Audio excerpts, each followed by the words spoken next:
Okay, this for me is one of the most important ones. It's the most important ones because all of you at one point in time, you have to grow. And if you have to grow, you have no 10 ways of growing. You could growing by taking existing products in existing markets and increasing your market share.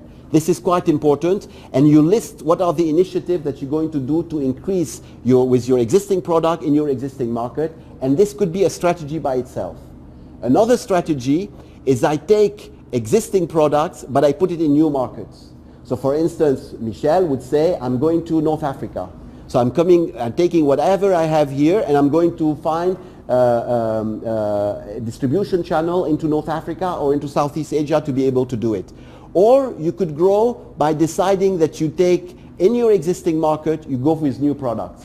So your question, and of course the last one here is basically you take new products into new market, but this is higher risk. New product in new markets, you need to make sure that you plan it properly. But these are the 4 ways that you could grow your business.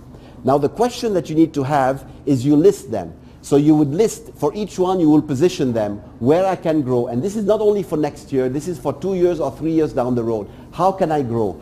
Either by existing market and existing product and increasing my market share in my local market, or I take into new products, or I go to new market, or I do the combination of the two. For each one you list them, and for each one, yes?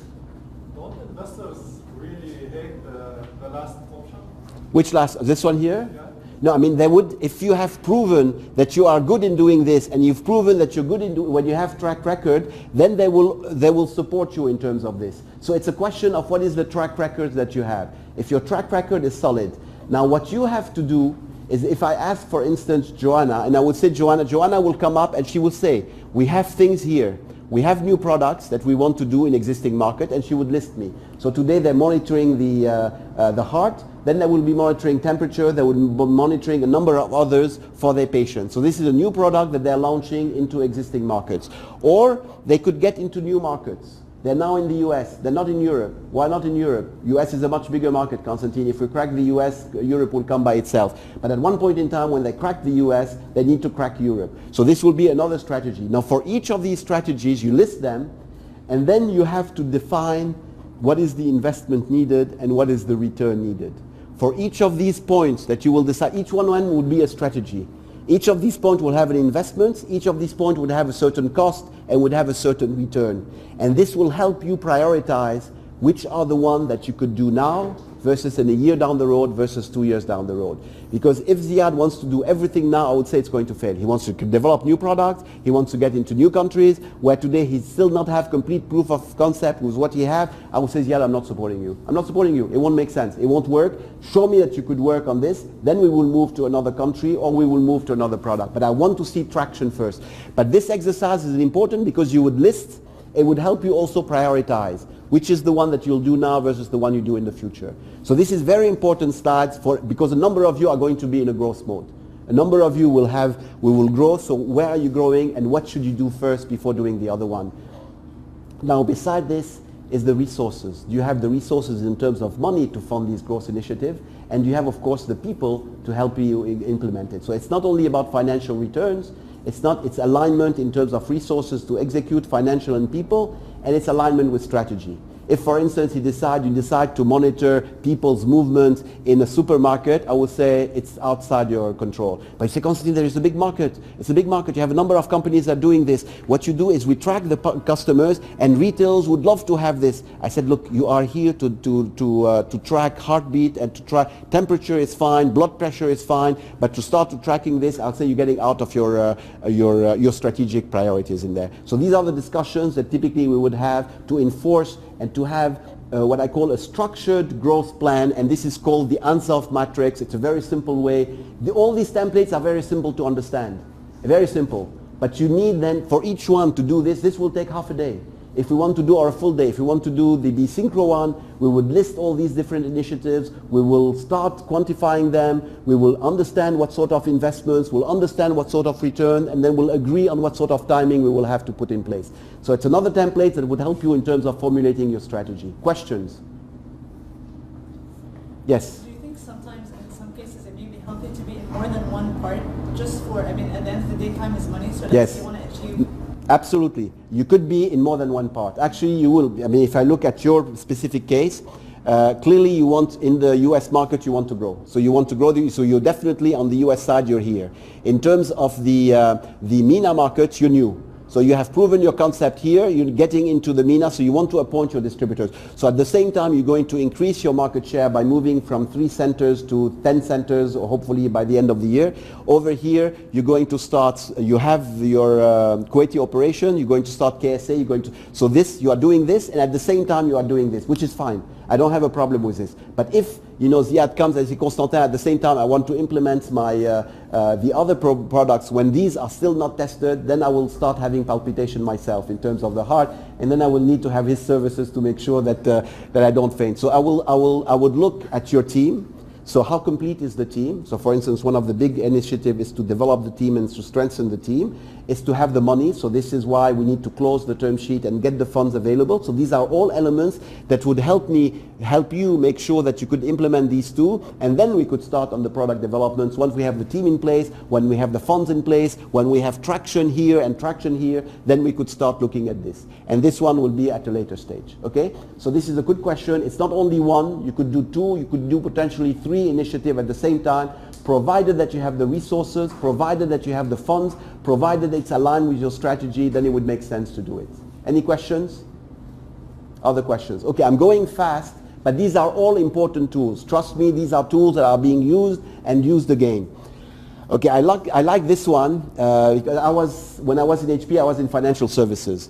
But this is on automobile. But if you do it for computers, it's exactly the same way. This is called about profit pool. I forgot who invented it. What they do is, for an industry, they look at the different blocks of the industry. So when you're in the automotive business, what do? You manufacture cars. It's true. What do? You sell cars. This is the dealers. You sell used cars. What do? You provide auto loans. You have a number of things. You sell gasoline. You sell auto insurance, service repair, auto rental. You have all the elements. So on this axe, it's basically all the revenues that are being generated. So some of them are big. So used car sales is the biggest in terms of revenue. But on the other axe, it tells you where the profit margins are. These are your operating profit margins. So on one side, I know how big is the market.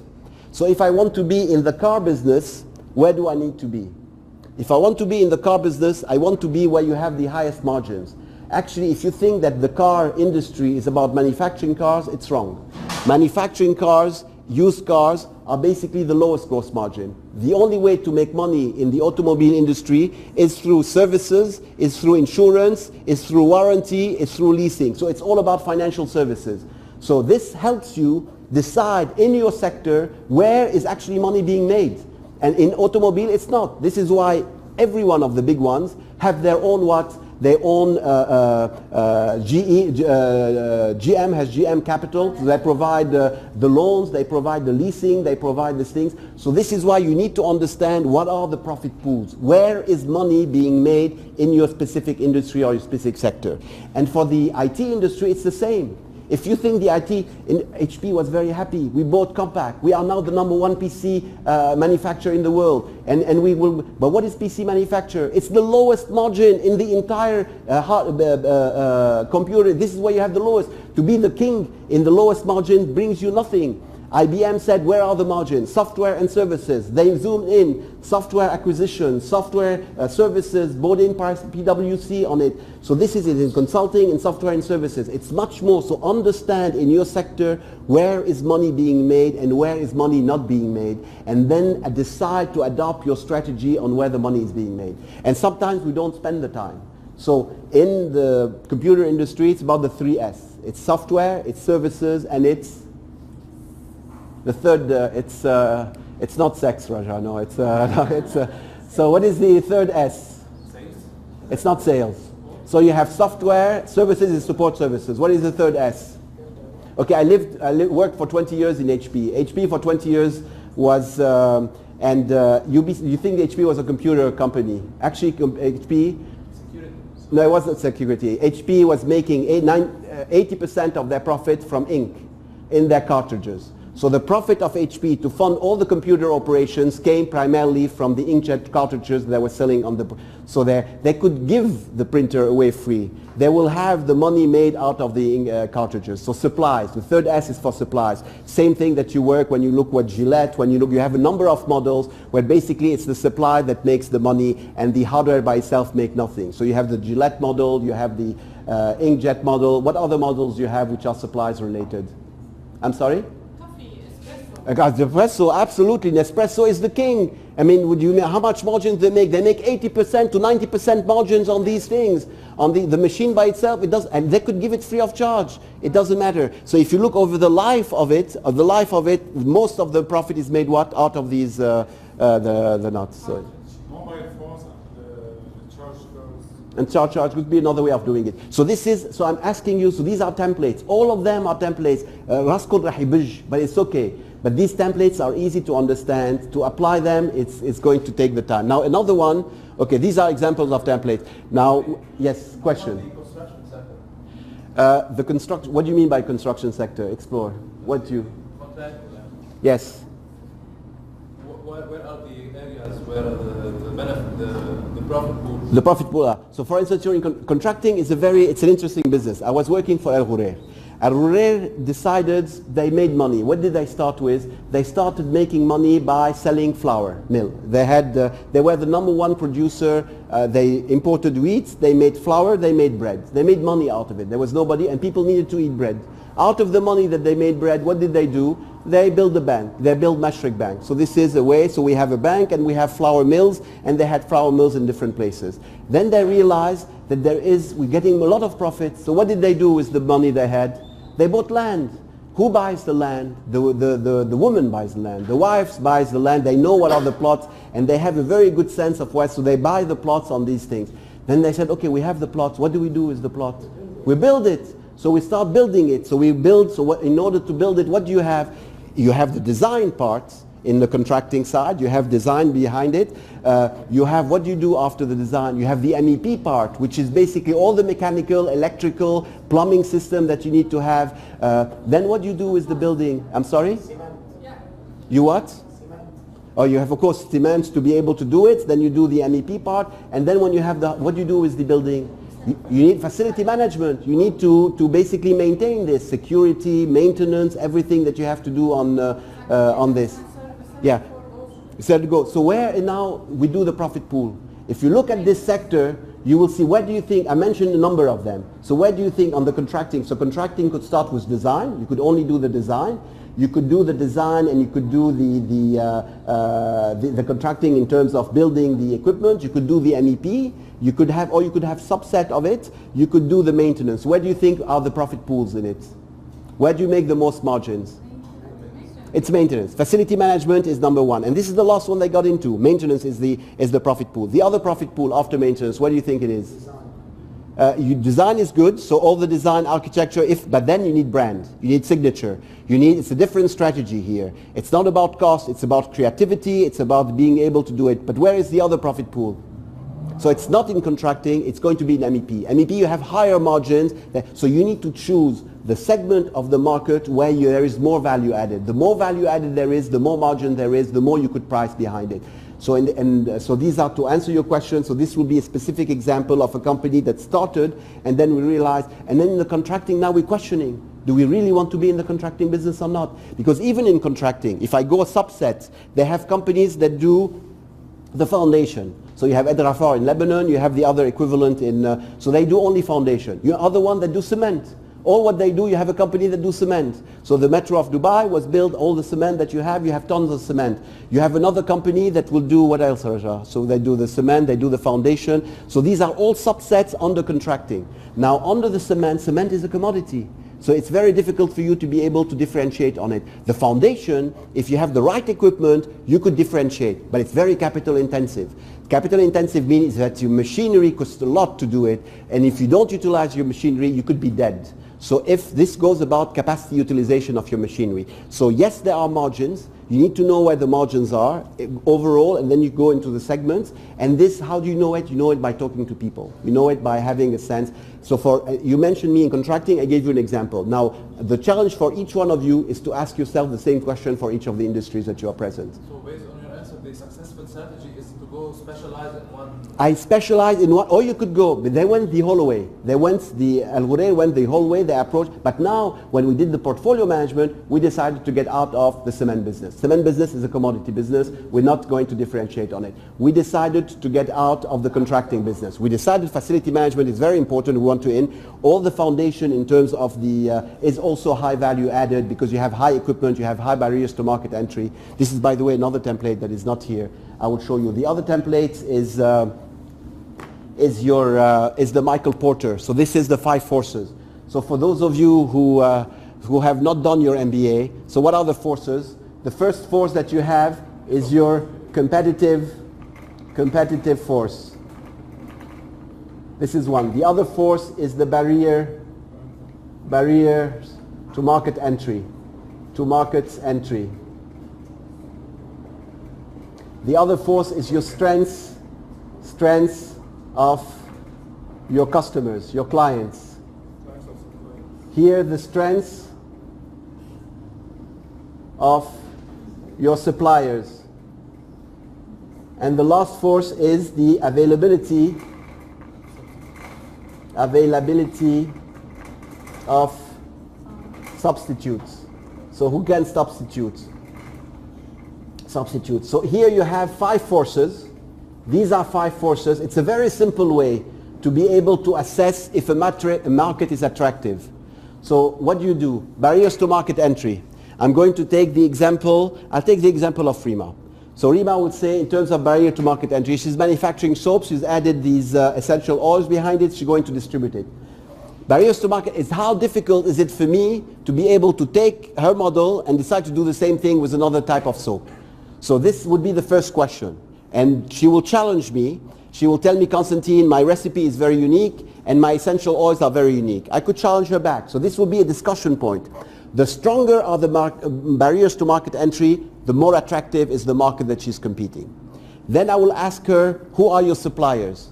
I say, I buy olive oil. What do you buy? Olive oil. What else? Essential oil, olive oil. So how much ways you have to negotiate with them? The more she can negotiate with them, the more attractive is the market. The less she can negotiate, the less attractive is the market. You understand? This is the second force. The third force is your clients. I used her products. I love the product. And I've decided I'm happy to pay a premium behind it, and I will not use any other I'm a loyal customer. The more loyal is your client, the more attractive is your market. So this will be the loyalty of your client base is very important. The availability of substitute. In her case, substitute could be other ways. So you have soap, you might have other ways to be able to clean yourself. So this will be the more substitute there is, the less attractive is the market. And at the end is the competitive forces. If you have too many competitors in her space and they're all undercutting prices, it's not very attractive. So I'm going to make it simple. I use PC. I use PC again. Barriers to market entry for PC, is it high or low? To manufacture a PC? Why high? Because it's very processed. Okay, now I will challenge you. Dell, when they came in, he started with, my son could do a PC and assemble the PC off the shelf. He could do it when he was at university. Anybody could do a PC. The barriers to market entry for manufacturing a PC is low to have. The strengths of the clients. Do you think a client is loyal with PCs? For Apple clients, they tend to be loyal. So if some of you are Apple clients, I used to work for HP for 20 years. What is the PC that I have? I carry Dell. You know, so it's not an Apple. So the loyalty is rather low. If I could find better benefits, I will tend to shift to it. So low loyalty you have. Availability of alternative, plenty. To a PC you have plenty. You have, in here you might have about 5 different alternatives in terms of the other appliances that you could use. The strengths of the suppliers. Who are the suppliers in the PC business? Intel. You have Intel and you have who else? Microsoft. So these are examples. These are extremely tough to negotiate. So the strengths of the supplier is very strong. So it's not very attractive. And competitive forces, it's huge. So this is an example for the PC industry where everything is going. The barriers to market entry are rather low. The strength of the clients is rather low. They tend to shift. The availability of there is a number of products. Suppliers are very strong. So it's a tough business to be in. So the market attractiveness of PC is low. If I look on the other side, and I tend to use pharmaceutical product, I'm on the board of a couple of pharmaceutical companies, barriers to market entry is very high. To come up with a new drug, do you know how much it costs? 1 billion. It costs $1 billion on average, $1 billion. So how many can manufacture? Very few. So very high cost to barrier entry. Strengths of clients. I have cholesterol. I use Crestor, Hakim. I use Crestor. I'm going to use Crestor for the rest of my life. There is another one that is 5 or 10% cheaper. I don't care. My doctor told me Crestor. I use Crestor. So this is where you have. So the strengths of I'm loyal. I mean, I'm having Crestor. I believe I listen to my doctor and I continue with it. So I tend to be loyal. The suppliers, who are the suppliers to drug manufacturers? Who are the suppliers to manufacture a drug? Well, what is the raw material? Chemicals. These are commodities. Commodities, they have no strength to negotiate. So this is the strength of the suppliers. It's basically the price of the market. There is no premium they're going to charge on it. There might be substitute, but it's very limited that you have. And the competitive forces tend to be more of a way that they work together. So this is an example where the pharma industry is an industry that tends to be attractive because of these reasons. The PC industry is more of a commodity. It's low margins. It might be growth, it might be volume, but it's low margins. Low margins, low value creation. So the attractiveness of this is another template. It's called the Michael Porter 5 Forces. A number of you have seen it, have used it. This is a very simple way to be able to evaluate whether your market is an attractive market or not. Okay? Any questions so far? All right, so this is another template that we will use.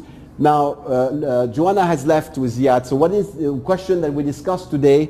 And she said, Constantin, what is the difference between a leader and between a manager? And because I feel that management is important, Ziad feel leadership is important, Sami was present during the discussion. Both are important, but both have completely different ways. So if you look at, in terms of operation management, is doing things right. So if I look at, you need to do your job, you need to do your job well. So it's about productivity, it's about quality, it's about speed. Strategic management is more about doing the right things, selecting what you need to do that will add more value to it. So if I look at Jessica, who is in the back, who is in charge of her, she is here in terms of operations. She needs to make sure that this building is working well. She needs to make sure that the people who are paying rent are happy with the quality, with the cleanliness, happy with the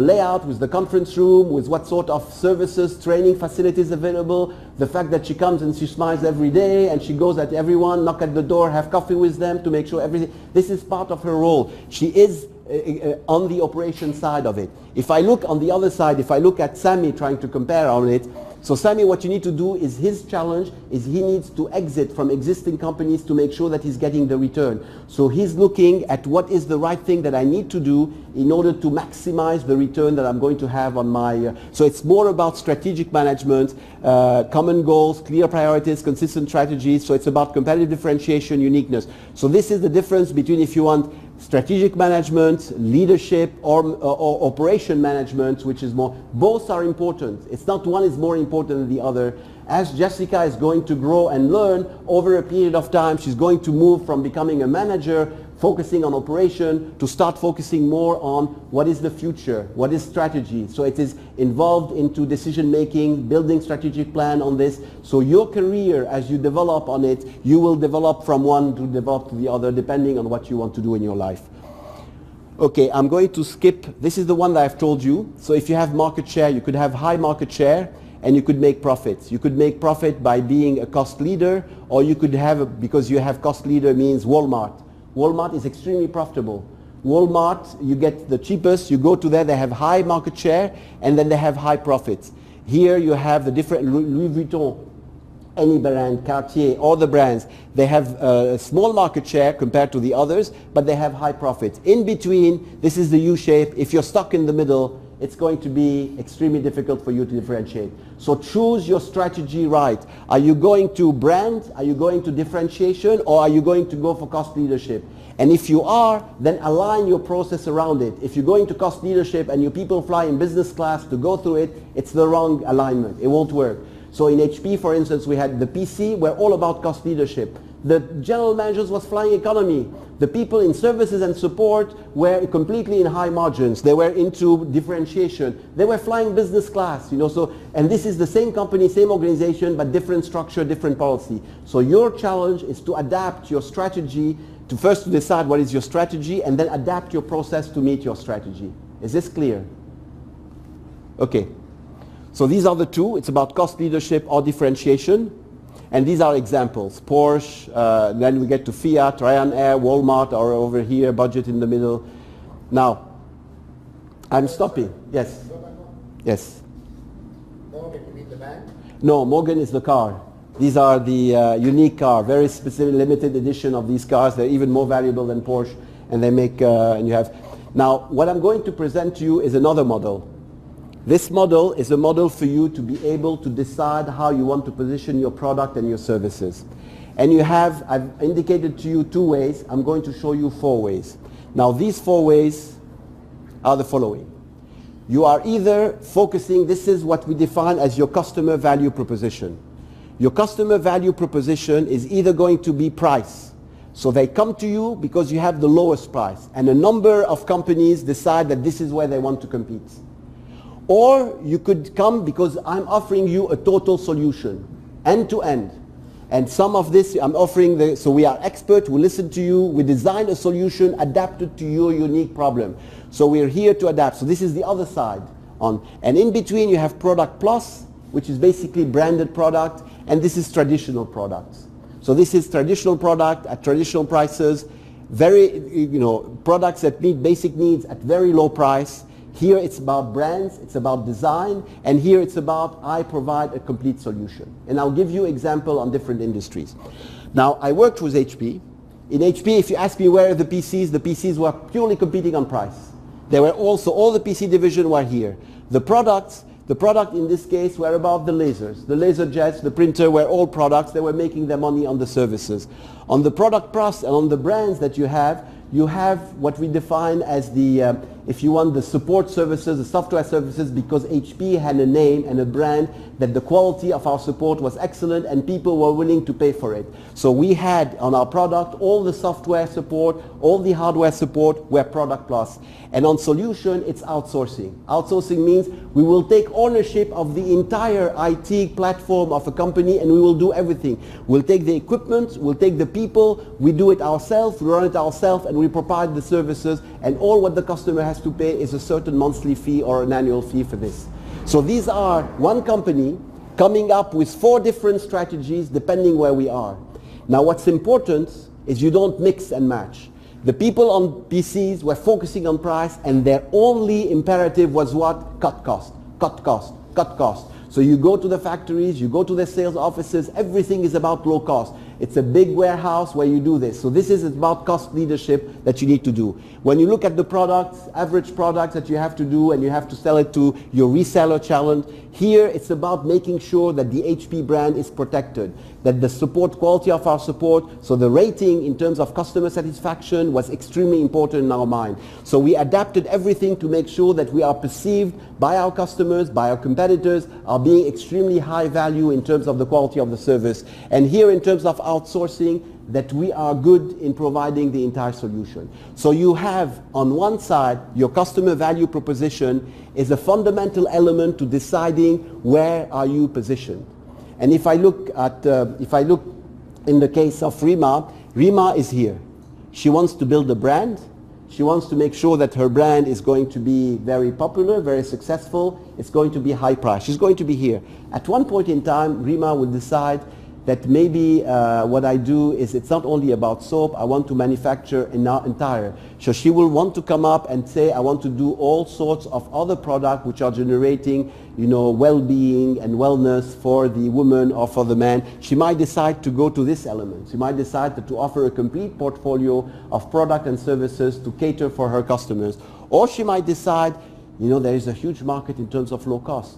I have here my contact and I could decide I want to move in here and trying to be able to offer, but it has not to be the same brand because you kill the brand. So you have to shift, have a different company with different people, different managers if she wants to do this. But these are decisions that you have. And I will send you with the slides, I will send you an example of a case study of a real company that is a software company. It's one of the companies that we have been coaching where initially they were in the product plus and they decided that they want to move into the price.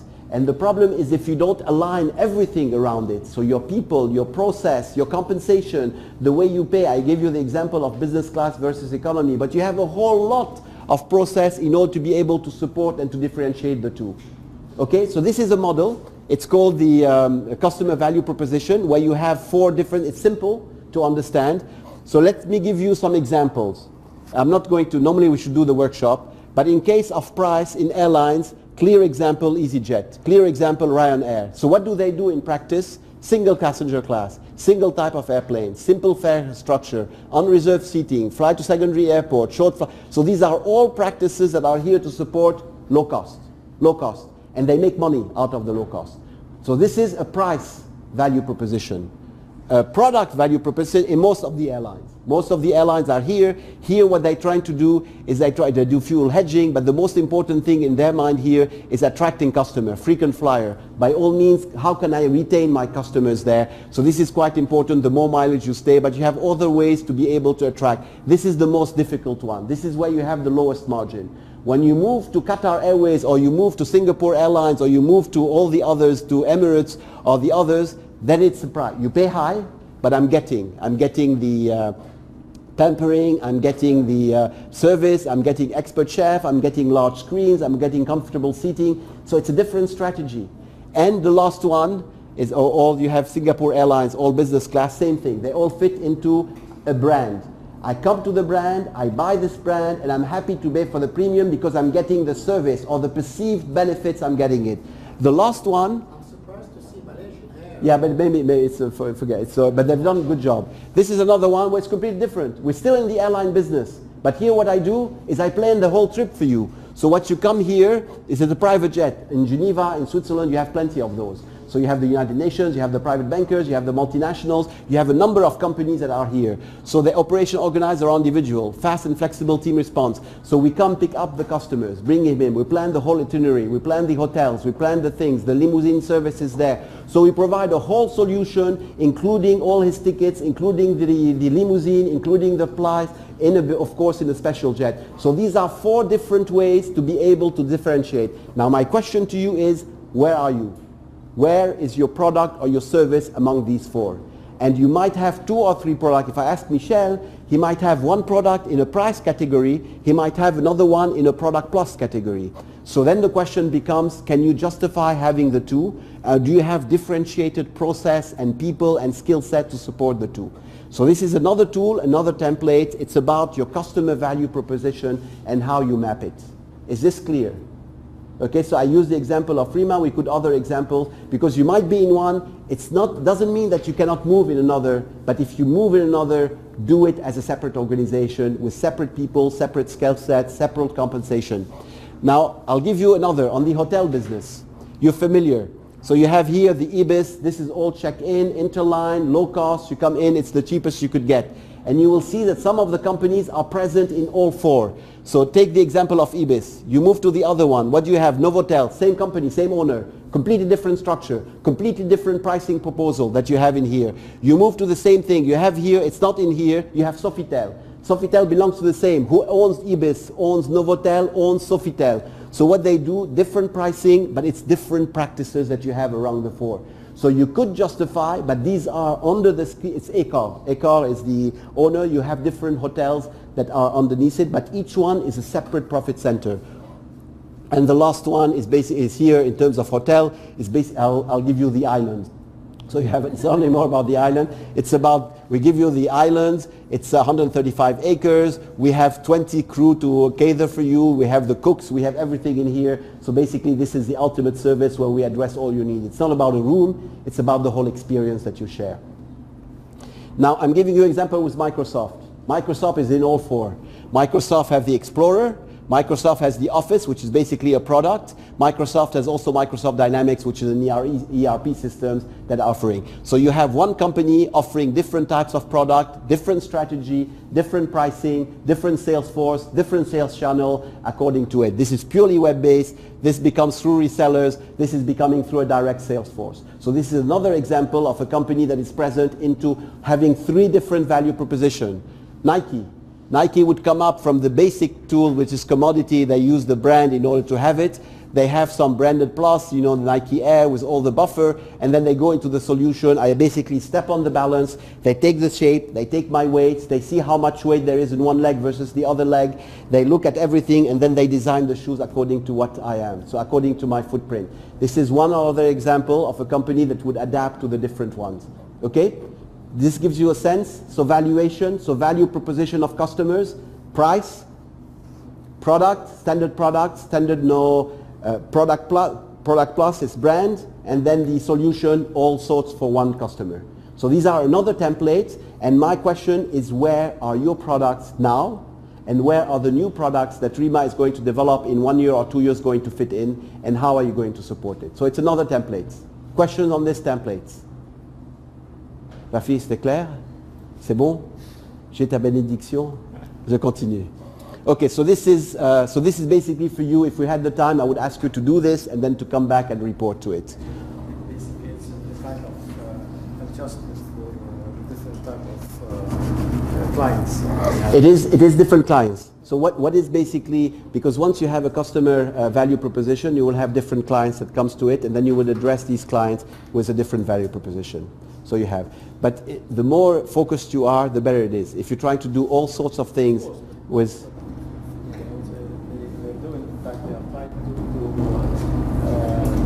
Serve different kind of clients or people. Yes. So the one Constantin is trying to target the people who have yeah. Low income, higher standard price. So so and you have the other one which is targeting the highly selective. Yes, customers. Sophisticated. Yeah. Okay. Great. Yes. You show us the example of Microsoft. Can we do one for Apple quickly? We could try with Apple. So what do you think is on the price for Apple? Nothing is cheap. Nothing is cheap. So what do you think? Is there anything that is a commodity in Apple? I mean, clearly they have Product Plus, but Apple, beside Product Plus, Apple is definitely a brand. They definitely develop the brand. But do they have in the Apple offering some elements that fall under products? Regular product? Yes. Charger. Okay, charger, but even the charger are probably priced at a payment. Okay. Service? No, exactly. Service security. Yeah. As price, I have nothing for you. I'm sorry? For the solution, you can say the Apple Store. Apple Store is a retail outlet. So this is an outlet, so this is a distribution channel that you have. But it's true, in some ways you share the experience. So it's about sharing the experience. What can we do in order to adapt to whatever environment you have? So it is, so this could be, any other example on Apple? Yes? The iCloud, which is they're doing a storage for it. Yes. Okay, the iCloud could be part of a solution. So iCloud is a solution. So you have a number of, most of them are on the Product Plus, but you will have some on solution. It's a cheap solution for a cloud, for the cloud. It's not very premium. Is it? It's not. Okay. So we have, anyway, so this is good. So we move iTunes. Yes. So, it's a store. Yes. So we agree. All right. Now what I want to do is I want to move. We shared this one. So this is great. Okay. Major trends. All right.